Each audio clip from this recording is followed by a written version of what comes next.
Hi, are you worried that your child can't remember things? Are you wondering, is it just a stage? Let's talk. Hi, so let's talk about memory.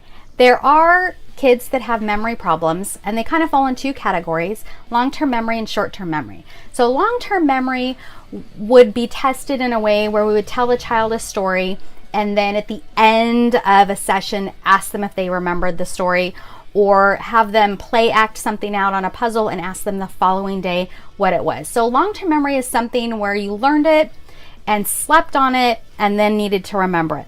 Short-term working memory, a lot of kids have problems with when they're little. It's how many thoughts can you hold in your head and use to solve other problems or do things with. For example, copying off the board, that's your working memory. How many letters can you remember at a time to write down on your paper? That's working memory. Telephone numbers are set up with 3 digits and 4 digits, and that really works with our brains. So try to cluster if you think your child's having trouble with that working memory. But if the child is under 8, you really want to have it tested. If your child's over 8 and these are the first time you're worried about memory, it's probably not an organic memory problem. There should probably something else that's interfering with them remembering. ADD and ADHD are big culprits to memory issues. And so it's not that the kids don't remember it, it's that they weren't focused to get the information into their head to use it later. So they're distracted. I know my daughters, I would ask them to do chores, and if they didn't stop and go do them right then, they would forget. And it's not that they were trying to be defiant, and it's not that they really didn't remember, it's just it wasn't in their front of their mind anymore. Because I said, did you hear me ask? Like, oh yeah. So they kind of do remember, they just didn't follow through because they weren't focused on it. It wasn't at the front of their mind to take care of. One of the questions I always ask in a meeting when the parents are worried about memory is I'll ask the child, what's your favorite show? And they'll say SpongeBob. And I said, okay, if I want to watch SpongeBob tonight, what channel would that be on? If they remember the TV channel, then they don't have a memory problem.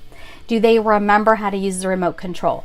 Do they remember how to switch the TV from their game back to the cable? These are things that children are interested in doing. They're high interest activities, and they can remember it. So if they can remember that, they can remember everything else you're asking them to do. It's just a matter of getting them to focus on it and to care about it. So that's the other piece besides focus, is caring. They might just want to be thinking about something else. Stories. So a mom will come in to the meeting and say, well, I know she can't remember, like she couldn't even remember what she had for lunch today.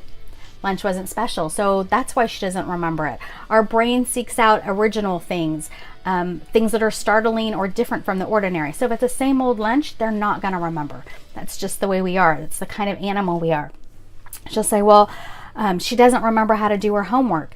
The teacher's like, well, I explained the homework. She must have a memory problem, Miss Jacobs. They'll be like, no, it was hard. Maybe she didn't understand it when you were explaining it. So it's not that she didn't remember it. She didn't understand it to remember it. So to explain something that didn't make sense to you, it's just easier to say you didn't remember. My oldest didn't remember any math all of 4th grade. And sometimes she got out of the work. So there's that too. Sometimes children, when they see that not remembering keeps them from being in trouble, they might use that. And it's not always the case, but it's certainly a possibility. So you want to look at how they behave with things they have a high interest for. They have a high interest for it and they're able to remember it. They're able to remember the other things. We just need to work on some positive reinforcement to get them to care as much as we do about their grades, care as much as grandma does about writing the thank you note. So we just have to work with them, and as they mature, it will get easier and it will get better. So if your child's over 8 and this is the first time you've been worried about a memory issue, it probably isn't organic. It's most likely something's interfering with them getting it into their mind or keeping it in their focus to remember to do. So I don't think I have anything else. If you found this of any kind of value, go ahead and subscribe and share it out to your friends, whether they're moms or teachers, because sometimes we always wonder, does my kid not remember this, or are they just, not doing what I ask? So have a good night. We'll see you later. Bye.